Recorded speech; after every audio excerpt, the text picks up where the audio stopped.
At datiin natin ang ating katabi ng magandang umaga. Ayan. Pati nasa likuran nyo, sabihin nyo, nagagalak ako. Nasa likuran kita. Ayan. Gagalak ako, katabi kita. Okay, bago po ang lahat, bigay ko na po sa inyo ang ating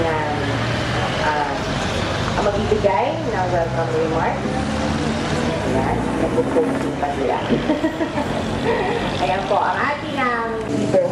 Kung kaya't nangako po kami na magkakaroon po ng pagkakaisa ang sangguniang kabataan at ang ating barangay council. Tungo po sa ikauunlad ng ating mahal na barangay Greater Lagro.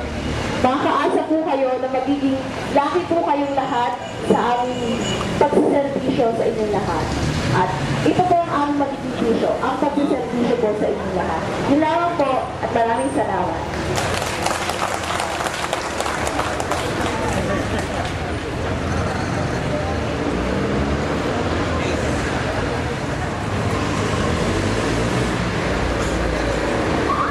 Maraming salamat sa Lucky. Nakakalalaki yan.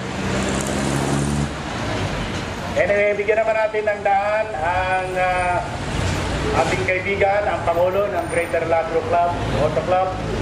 At meron din siyang ibabahagi sa atin sa umagang ito. Tatawagan natin, bigyan natin masigabong palakpakan si Brother Elnor Gabriel. Tagawan! Take it away.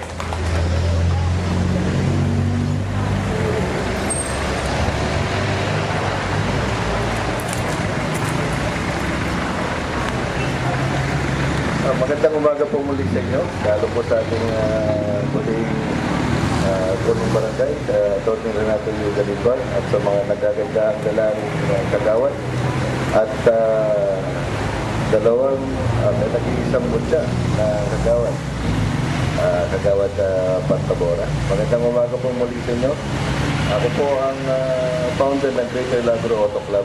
Ito po itinatag noong June 12, 2010 dito po sa ating barangay. Naisip ko po ito na magtayo dito dahil almost 90% ng residente rito ay may sasakyan. Sa tagal na po natin nakatira dito, halos hindi po tayo nagkakakilala. Naisip ko pong paraan ito para kahit sa ganitong paraan, magkakilala po tayo. Purpose naman po nito ay camaraderie. Pangalawa po ay matulungan kayo kung paano how to maintain a new cars and old cars. Ito po ngayon ay naka-display ang mga sasakyan ng mga members ng Greater Lagro Auto Club. Gusto ko na rin pong samantalahin ang pagkakataong ito na tawagin ng dalawang bagong hinirang po na Board of Directors, si Mr. Romy Mendoza at si Jojo Aguilar.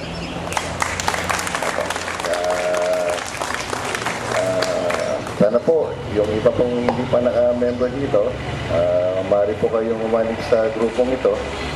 Ang requirements na po rito, at least dapat po residente ng Greater Lagro. It's 100 pesos po for the sticker and 600 for the uniform. Ito pong inasot ko yung itim, saka puti. Actually, sabi ko kay Chairman, next month na lang sana, dahil nagsisimula pa lang kami gumawa ng uniforme. Pero sige, pwede na rin para tumatagal-tagal ulit sa kami may bigyan kami dito.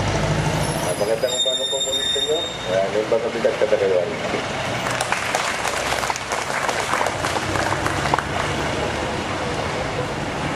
Maraming salamat sa Brother Elnor. Ang isa sa nag-ambisyon na maging membro ng Greater Lagro Auto Club ay si Totong. Kaya lang ang problema, hindi siya residente ng Lagro at isa pa wala rin siyang sasakyan. Bigyan natin ng daan ang Pangulo, ang ating guest speaker sa umagang ito at ipakilala at magpaliwanag tungkol doon sa kanilang organisasyon. Walang iba kung hindi si Brother Noel Solancho. Palakpakan natin.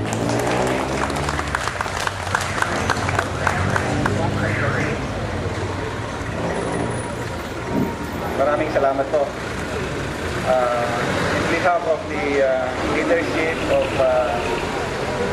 Fairview, Philippines State, to the Honorable Barangay Chairman, Attorney Renato Galimba, Kaparepresent ng Ilocano,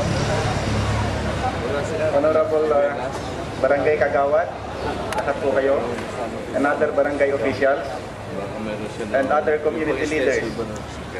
My brothers and sisters, ladies and gentlemen, good morning po sa inyong lahat. In behalf of the Church of Jesus Christ of Latter-day Saints of Fairview Chapter, Fairview State, we express our deep gratitude for this invitation to be with you this morning.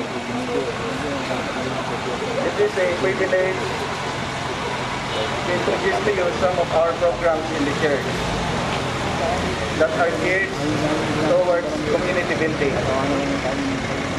This year, the church is celebrating its 50th anniversary in the Philippines.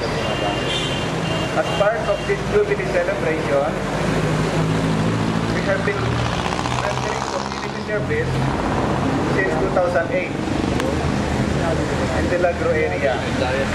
So, in Fairview chapter, we are designated to give every year since 2008 to render 6,000 hours of service. Like for example, sa akin, kung pumunta ako at naglinis sa daan ng 5 oras, that is 5 hours. And so kung pupunta kami isang daan sa isang lugar, times 10, times 100. And so since 2008, we are able to achieve 12,000 hours up to now to serve the community. Cleaning our neighborhood, painting, and cleaning the surroundings. And one of this is in the Civic Center, cleaning of Centennial Park, street sweeping and gutter cleaning of Bristol Street from Regulado to Lagro. We believe in being subject to kings, presidents, rulers, and magistrates in obeying, honoring, and sustaining the law. With this belief, we teach our members to be good citizens, to sustain all the leaders, the law of the land. We respect the belief of other people who belong to other religious denominations. In one of our beliefs, in Articles of Faith number 11, says here that we claim the privilege of worshiping Almighty God according to the dictates of our own conscience, and allow all men the same privilege, let them worship how, where, or what they may. In the church, we have organizations. We have primary organizations. We have young men. We have